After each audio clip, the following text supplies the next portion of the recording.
महत्त्वाची बातमी समोर येते। वसई विरारमध्ये राज्य उत्पादन शुल्क विभागाची मोठी कारवाई आहे। 15 डिसेंबर पासून आतापर्यंत 51 गुन्हे दाखल तर विविध गुन्ह्यात 56 जणांना अटक करण्यात आली आहे। या कारवाईत 17 लाखांहून अधिक मुद्देमाल देखील जप्त करण्यात आला आहे। वसई विरार महानगरपालिका 2026च्या अनुषंगाने राज्य उत्पादन शुल्क पालघर विभागातर्फे आत्तापर्यंत 15 डिसेंबर ते काल संध्याकाळपर्यंत 51 गुन्ह्यांची नोंद करण्यात आलेली आहे आणि त्यामध्ये 56 आरोपींना अटक करण्यात आलेली आहे। साधारणतः 21,000 पेक्षाही जास्त एकूण रसायन किंवा वेगवेगळ्या प्रकारचं जे मद्य आहे ते जप्त करून नष्ट करण्यात आलेलं आहे आणि 605 लिटर ताडी यामध्ये नष्ट करण्यात आलेली आहे। 56 लोकांवर आतापर्यंत यामध्ये अटक करण्यात आलेली आहे।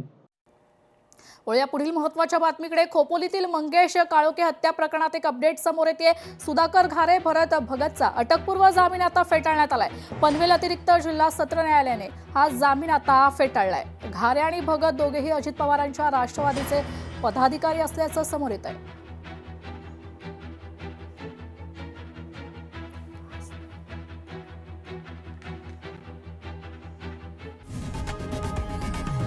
लोकशाही मराठी ऐका, पहा, जागरूक रहा।